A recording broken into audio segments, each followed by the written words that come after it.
Chapter 41. Zero's condition continued to improve. Stanley slowly peeled an onion. He liked eating them one layer at a time. The water hole was now almost as large as the hole he had dug back at Camp Green Lake. It contained almost 2 feet of murky water. Stanley had dug it all by himself. Zero had offered to help, but Stanley thought it better for Zero to save his strength. It was a lot harder to dig in the water than it was in a dry lake. Stanley was surprised that he himself hadn't gotten sick, either from the sploosh, the dirty water, or from living on onions. He used to get quite sick a lot back home. Both boys were barefoot. They had washed their socks. All their clothes were very dirty, but their socks were definitely the worst. They didn't dip the socks into the water hole, afraid to contaminate the water. Instead, they filled the jars and poured the water over their dirty socks. "I didn't go to the homeless shelter very often," Zero said. "Just if the weather was really bad. I'd have to find someone to pretend to be my mum. If I'd gone there by myself, they would have asked me a whole bunch of questions. If they found out I didn't have a mum, they would have made me a ward of the state." "What's a ward of the state?" Zero smiled. "I don't know, but I didn't like the sound of it." Stanley remembered Mr. Pendanski telling the warden that Zero was a ward of the state. He wondered if Zero knew he'd become one. "I like sleeping outside," said Zero. "I used to pretend I was a Cub Scout. Always wanted to be a Cub Scout. I'd see them at the park in their blue uniforms." "I was never a Cub Scout," Stanley said. "I wasn't good at social stuff like that. Kids made fun of me because I was fat." "I quite liked the blue uniforms," Zero said. "Maybe I wouldn't have liked being a Cub Scout." Stanley shrugged one shoulder. "My mother was a Girl Scout once," said Zero. I thought you didn't have a mother." "Everyone has to have a mother." "Well, yeah, I know that." "She said she once won a prize for selling the most Girl Scout cookies," Zero said. "She was real proud of that." Stanley peeled off another layer of his onion. "We always took what we needed," Zero said. "When I was little, I didn't even know it was stealing. I don't remember when I found out, but we just took what we needed, never more. So when I saw the shoes on display in the shelter, I reached in the glass case and took them." "Clyde Livingston's shoes?" Stanley asked. "I didn't know they were his. I just thought they were somebody's old shoes. It was better to take somebody's old shoes than steal a new pair, I thought. I didn't know they were famous. There was a sign, but of course I couldn't read it. Then, the next thing I know, everybody's making this big deal about how the shoes are missing. It was kind of funny in a way, the whole place going crazy. There I was, wearing the shoes, and everyone's running around saying, 'What's happened to the shoes? The shoes have gone.' I just walked out the door. No one noticed me. When I got outside, I ran around the corner and immediately took the shoes off. I put them on top of a parked car. I remember they smelt really bad." "Yeah, those were the ones," Stanley said. "Did they fit you?" "Pretty much." Stanley remembered being surprised at Clyde Livingston's small shoe size. Stanley's shoes were bigger. Clyde Livingston had small, quick feet. Stanley's feet were big and slow. "I should have kept them," said Zero. "I'd already made it out the shelter and everything. I ended up getting arrested the next day when I tried to walk out of a shoe store with a new pair of sneakers.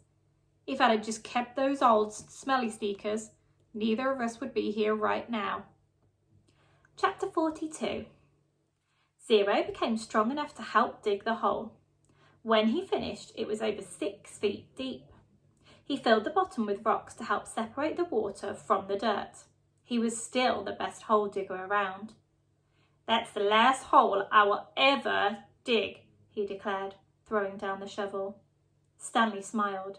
He wished it were true, but he knew they had no choice but to eventually return to Camp Green Lake. They couldn't live on onions forever. They had been completely around Big Thumb. It was like a giant sundial. They followed the shade. They were able to see out in all directions. There was no place to go. The mountain was surrounded by desert. Zero stared at Big Thumb. "It must have a hole in it," he said, "filled with water." "You think?" "Where else could the water be coming from?" Zero asked. "Water doesn't run uphill." Stanley bit into an onion.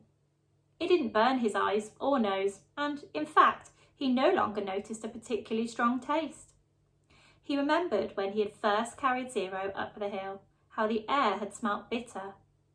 It was the smell of thousands of onions, growing and rotting and sprouting. Now he didn't smell a thing. "How many onions do you think we've eaten?" he said. Zero shrugged. "I don't even know how long we've been up here." "I'd say about a week," Stanley said. "And we probably eat about 20 onions a day, so that's 280 onions, Zero said. Stanley smiled. "I bet we really stink." 2 nights later, Stanley lay awake staring up at the star-filled sky. He was too happy to fall asleep.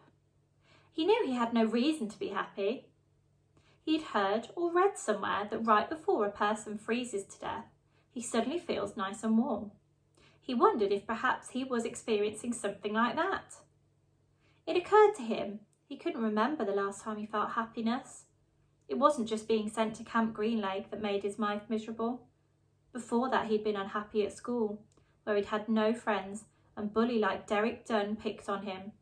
No one liked him, and the truth was, he didn't especially like himself. He liked himself now. He wondered if he was delirious. He looked over at Zero sleeping near him. Zero's face was lit in the starlight, and there was a flower petal right in front of his nose. It moved back and forth as he breathed. It reminded Stanley of something out of a cartoon. Zero breathed in, and the petal was drawn up almost touching his nose. Zero breathed out, and the petal moved towards his chin. It stayed on Zero's face for an amazingly long time before fluttering off to the side.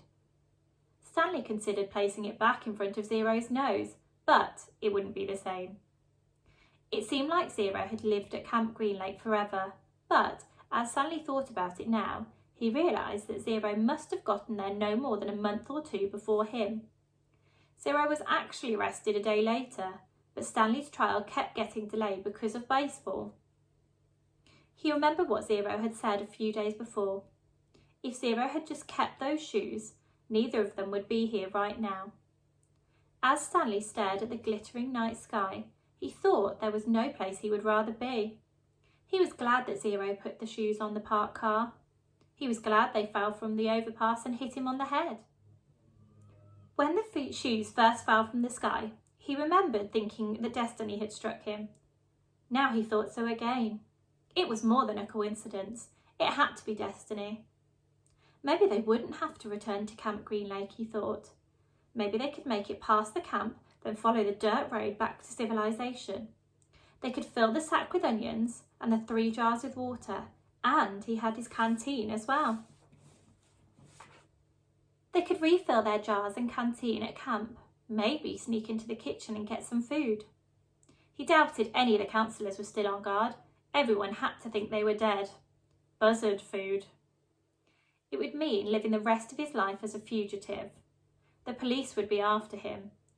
At least he could call his parents and tell them that he was still alive, but he couldn't go and visit them in case the police were watching the apartment. Although, if everyone thought he was dead, they wouldn't bother to watch the apartment. He would have to somehow get a new identity. Now I'm thinking really crazy, he thought. He wondered if a crazy person wonders if he's crazy.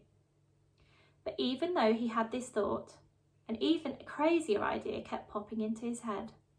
He knew it was too crazy to even consider. Still, if he was going to be a fugitive for the rest of his life, he would have to have some money. Perhaps a treasure chest full of money. You're crazy, he told himself. Besides, just because he found a lipstick container with KB on it, that didn't mean that the treasure was buried there. It was crazy. It was all part of his crazy feeling of happiness. Or maybe it was destiny. He reached over and he shook Zero's arm. Hey, Zero, he whispered. Huh? Zero muttered. Zero, wake up. What? Zero raised his head. What is it? You want to dig one more hole? Stanley asked him.